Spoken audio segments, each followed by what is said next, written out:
about believing in Allah, the concept of belief in Allah is generally referred by a word in Arabic called Tawheed. Tawheed is an Arabic word which translated into English, it would mean monotheism. But monotheism is not the appropriate translation for the Arabic word Tawheed. Tawheed means much more than monotheism. Mono means one, theism is from Greek word. Theism means God, one God, to believe in one God. We Muslims, we merely don't believe in one God. We have a complete concept in believing about that one. How is that one God? How should we worship Him? In your entire life, you give me one situation where Allah left you without being enslaved by Allah subhanahu wa ta'ala. Anything you want to do, you want to celebrate something. Allah says, no, you can't do this. You will celebrate only this. You want to sleep on the bed. No, Allah says, sleep as my messenger taught you to sleep. You want to wear a footwear. You can't wear it except the way Prophet Muhammad taught you. Want to go to the toilet? Go man, but no problem. Go as my Muhammad taught you. Anything you do in your life, you are disciplined. You are slave of Allah subhanahu wa ta'ala. That concept of belief in Allah, that Allah is the God and the slave of Allah, and to be the slave of Allah, I am not dishonored. I don't feel I am abused. I feel honored with it. Whose slave are you? Where are you employed? Oh, you are employed with Bill Gates? Great man. Where are you employed? Oh, in White House, Obama? Oh, great man. I am employed with Allah. I am a slave. I am the slave of the creator of the universe, and that's the greatest honor for me. That's Allah subhanahu wa ta'ala. So we have a concept of belief for that. And what is that belief? That belief is Tawheed. Based on the understanding of all the teachings about Allah, the disciplines about believing in Allah and worshipping Him, the scholars of the time, they categorized Tawheed into three basic categories. The word Tawheed, it doesn't occur in the Quran for one single time. Word Tawheed doesn't occur in the Quran for one single time. It is used in the ahadith by Muhammad sallallahu alaihi wasallam. The beloved Prophet sallallahu alaihi wasallam, Allahu Akbar. He warned in a hadith, in Jami' al-Tirmizi, volume number 4, hadith number 2597. The Prophet sallallahu alaihi wasallam said, what did the Prophet say? The Prophet sallallahu alaihi wasallam said, on the day of judgment, from my ummah, there will be people who adhered to Tawheed in this life. On the day of judgment, there will be people from my ummah who adhered to Tawheed in this life, yet they will be thrown into hellfire. As long as Allah wills. And that will happen because of their evil deeds that they committed against Allah on earth. Meaning the Prophet is informing that do not be happy that because you believe in Allah, you will be granted the Jannah so easily. There will be people from my ummah who will adhere to Tawheed in this life, yet they will be thrown into hellfire for their evil conduct on earth, for their misdeeds, for their disobedience to the commands of Allah subhanahu wa ta'ala. May Allah protect us from such kind of people on the day of judgment, inshallah. So the word Tawheed is used in this hadith. Now the three categories of Tawheed are basically Tawheed al-Rububiyyah, Tawheed al-Ibadah, which is also referred as Tawheed al-Uluhiyyah, and the third category is Tawheed al-Asma wa Sifat. What is Tawheed al-Rububiyyah? Tawheed al-Rububiyyah is derived from the root Arabic word Rabb. Rabb means cherisher and sustainer. My father and my mother, they cherish and they sustain me. I was a kid, a tiny tot. I didn't know anything what's happening around me. I didn't have the conscience of what's happening around me. My mother looked after me. My father looked after me. They brought me up till I started collecting my senses and understanding the world around me. When you say Allah is a Rabb, inshallah, we will go in detail on that sifat in the future, inshallah. But for now, when you say Tawheed al-Rububiyyah, it means to believe, not just to believe then. To proclaim, not just proclaim. To practice, not just practice. To preach. Four things. You shall believe, you shall proclaim, you shall practice, you shall preach that Allah alone is the originator of all the creation, and Allah alone cherishes and sustains the creation based upon the nature He created. That is the belief in Allah. Allah alone is the creator, is the originator. He originated the creation. The tiger doesn't eat the grass. Exceptional cases. When you see on the Discovery, the tiger eats the grass as medicine, but not as food. The goat, sometimes, it eats non-vegetarian khima that you cook at home, but it's exceptional. By nature, one is herbivorous, one is carnivorous. Allah created things by nature. So He cherishes and sustains the creation He created. By their nature He created them with, for a defined period of time that He destined for them. That is Tawheed al-Rububiyyah. He doesn't need anybody to help Him. He doesn't need anybody to remind Him. When we were in the womb of our mother for 9 months, well, we never reminded our mother from inside, Mama, I'm feeling hungry. Mama, please take a turn on that side on the bed. I'm feeling a little pressed on this side. She never said that. She took care of us without you telling her. Rabb, He originated your creation. He knows. He placed you in your mother's womb because that was the best place for you. He placed me in my mother's womb because that was the best place for me. Had that not happened, there would have been chaos. He is the originator of the creation, and He cherishes and sustains us all without anybody helping Him, reminding Him. He doesn't need anybody for it. The second is Tawheed al-Ibadah or Uluhiyah. What is Tawheed al-Ibadah? Ibadah is an Arabic word. With the English connotation, we popularly translate Ibadah as worshipping Allah subhanahu wa ta'ala. To worship Allah. But the Arabic word Ibadah has a greater meaning, in-depth meaning in it. Ibn Qayyim was one of the great scholars and the student of Ibn Taymiyyah rahimahullah.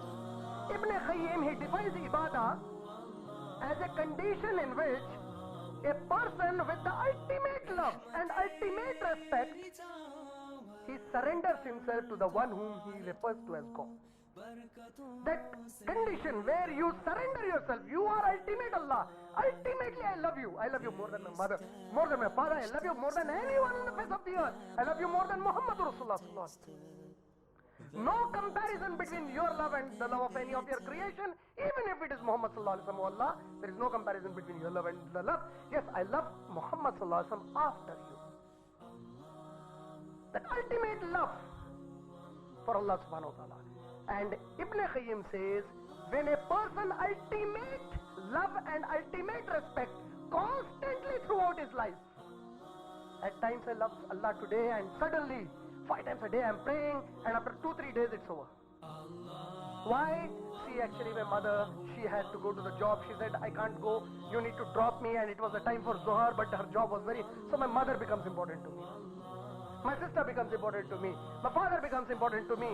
Or someone else becomes important to me. My math becomes important to me. My education becomes important to me. Ibn Qayyim says this is not Ibadah in Islam. Ibadah is constantly throughout your life, ultimate love and ultimate respect should be for Allah subhanahu wa ta'ala. That is Ibadah. If that doesn't remain in you, in Tawheed al-Ibadah, you are committing shirk with Allah subhanahu wa ta'ala. That is Tawheed al-Ibadah. Then the third category is, and before I speak the third category, many times the question comes to minds of many people, especially when it comes to the Muslims. For my Muslim brothers and my sisters, I would like to remind you, we may even ask, why were we created? And Allah makes it very clear to us in the Quran in Surah Zariyat. Surah number 51, ayat number 56, Allah says, وَمَا خَلَقْتُ الْجِنَّ وَالْإِنسَ. We did not create the jinn and the mankind. You are asking, why were you created, you Muslims? You want to know why were you created? وَمَا خَلَقْتُ الْجِنَّ وَالْإِنسَ. We have not created any one of you إِلَّا لِيَعْبُدُونَ, except that you worship me. I created you only with the sole purpose that you worship me, and if you are bringing anything as a hurdle to worship me, wait, the hell is waiting for you. Your sole purpose is to worship Allah subhanahu wa ta'ala. Your job, your education, good, it's good. But purpose of your creation, to worship Allah subhanahu wa ta'ala, that's it. That is the Tawheed al-Ibadah. And then comes Tawheed al-Asma wa Sifat. What is Tawheed al-Asma wa Sifat? Tawheed al-Asma wa Sifat. Asma is the Arabic word which is the plural for ism. Ism means name, asma means names. Sifat is an attribute, the meaning of Sifat is attribute. Sifat is the plural attributes. Tawheed al-Asma wa Sifat means the monotheistic belief. The belief that all the beautiful names and all the beautiful attributes, unique in their meaning and unique in their explanation, befit Allah alone. How do I understand it? So they have been subcategorized under some subcategories, or sub-points they have been divided for making us understand the exact meaning of Tawheed al-Asma wa Sifat. There are certain preconditions for Tawheed al-Asma wa Sifat. What are the preconditions? You want to learn about 99 names of Allah? Good, do it. But some conditions for you. The first and foremost condition, Allah should not be called by any name by which Allah did not call himself in the Quran, or by which Muhammad sallallahu alaihi wasallam did not call Allah in the Ahadith. The first condition. Why? Allah said that. In Surah Araf, Surah number 7, ayat number 180, Allah said, call him only by those names. Do not distort his names. Second condition, you cannot explain anything about Allah subhanahu wa ta'ala except the way Allah explained about himself, or Muhammad sallallahu alaihi wasallam explained about Allah subhanahu wa ta'ala. You cannot give your own explanation about Allah subhanahu wa ta'ala. He must be white light. He must be bluish and green light. No, you can't say that, because the Quran doesn't say Allah is like that. Muhammad did not say Allah is like that. You cannot give an explanation about Allah subhanahu wa ta'ala. You are imagining something Allah is like this. Is it compatible to the explanation of the Quran and Hadith? No, then that's not Allah subhanahu wa ta'ala. The second condition. The third, if any one of us wants to keep our name with any of the names of Allah, the best name I love is Allah. That is the best name I love. I want to keep that name for myself. Allah, I want to keep that name for myself. I can't keep Allah. I need to keep it. Abdullah. Abd is the Arabic word which means slave. And the slave of Allah, Abdullah, prefix Abd if I am a male. If I am a female, Amatullah, meaning the servant of Allah. Ahad is the attribute of Allah. I cannot say I am Ahad. I have to say I am Abdul Ahad or Amatul Ahad. So I will prefix Abd if I am a male, or Amatul, Amat if I am a female, before I take the name of Allah for myself. Abdullah, Amatullah, Abdul Rahman, Amatul Rahman, Abdul Ahad, Amtul Ahad. This is how I will prefix Abd and Amat. The fourth condition, Abd and Amat cannot be fixed with any other name except the names of Allah subhanahu wa ta'ala. I cannot say I am Abdul Nabi. I cannot say I am Abed Rasul. I cannot say I am Ghulam Nabi. No, this is all shirk. We are only slaves of Allah subhanahu wa ta'ala. We are Abd of Allah subhanahu wa ta'ala. We are Abid of Allah subhanahu wa ta'ala.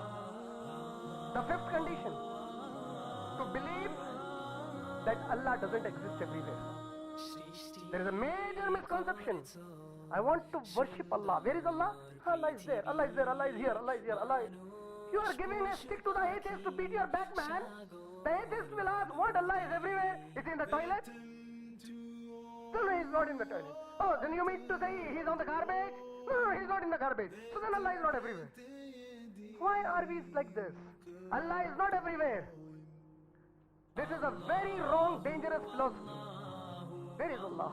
Address of Allah subhanahu wa ta'ala. Allah says in the Quran, in Surah Taha, Surah number 20, ayat number 5, Ar-Rahman established himself upon the throne. So some ignorants, they argue. What do you mean? He made an arsh for him, a supreme throne, then he climbed on it? What are you trying to say? So Ibn Taymiyyah said, no, see, it's very simple. If somebody is crooked in his mind, if somebody is crooked about Allah subhanahu wa ta'ala, he will talk rubbish about Allah subhanahu wa ta'ala. But if somebody is guided by Allah subhanahu wa ta'ala, he easily understands. Allah said, I am upon the arsh. What's the problem? Ibn Taymiyyah said, it's so simple. Allah is wherever Allah was. Wherever Allah willed to be, He was. And He is wherever He wishes to be. He simply created the arsh beneath Him and He said, I am over the arsh. That's it. Allah is over the arsh. Allah cannot be everywhere. Then,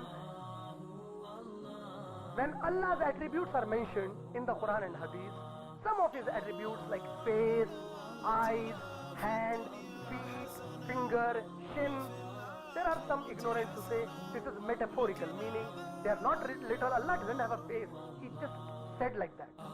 This is all kufr. When Allah says Allah's face, Allah has a face. Allah says in Surah Rahman, Surah number 55, ayat number 27, Kullu man alayha fan wa yabqa wajhi rabbika zil jalali wal ikram. Everything will perish except the face of your Lord. Allah is saying I have a face. Allah is saying in Surah Nahl, Surah number 92, ayat number 17 to 20, Allah has a face.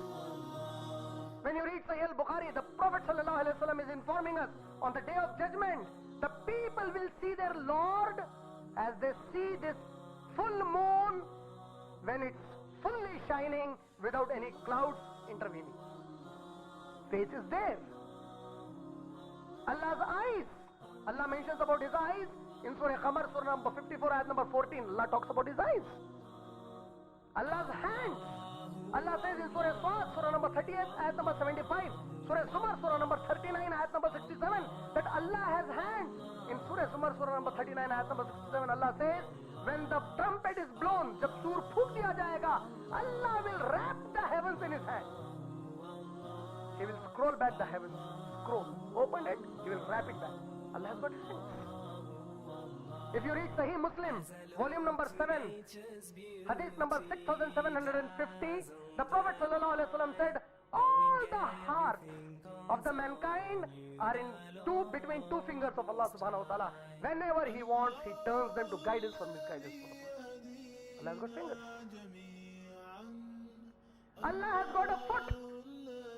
The beloved Prophet ﷺ said in Sahih al-Bukhari, volume number 6, hadith number 4848, the Prophet ﷺ said, on that day when all the sinners will be put into hellfire and all the good people will be sent into heaven and everybody will reach their own destinations on the day of judgment, yet the hell will be yelling, I want more, Ya Allah, I am still hungry, and Allah will put His foot in the hell and He will say, enough, oh great divine majesty, oh glory be to you, oh Allah, it's enough for me now.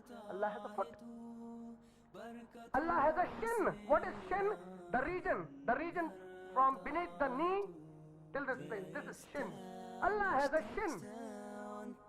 If you read Surah Qalam, Surah number 68, ayat number 42, and the hadith in Sahih al-Bukhari, volume number 6, hadith number 4919, on the day of judgment, Allah will remove the curtain of light from in front of the curtain of nur from front of His shin. All the servants who believed in Allah and were 5 times regular praying worshippers on the face of the earth will immediately in glory to Allah fall down for sujood. Except those who didn't pray 5 times a day, they can't bow down because their backs will be made stiff. Allah has a shin. So when these attributes are mentioned, you should not say these are metaphorical. These are literal attributes of Allah subhanahu wa ta'ala. Because from Quran and Hadith we have so many evidences.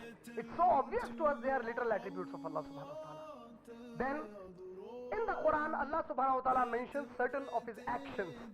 Based on this action you cannot give an attribute to Allah subhanahu wa ta'ala. For example, Allah says in the Quran in Surah Al-Imran, Surah number 3, ayat number 54, Makaru wa makar Allah, wallahu khairul makirin. They plotted and Allah too plotted, and Allah is the best to plot. So because Allah said I plot, you cannot say Allah is the plotter. Allah makkar hai nahi bolte. You cannot say Allah is makkar. Because every action of Allah doesn't give Him a name by that action. You need to be careful. What are the names? Those names by which Allah called Himself, or Prophet Muhammad sallallahu alaihi wasallam called Allah subhanahu wa ta'ala. Only these are the names of Allah subhanahu wa ta'ala.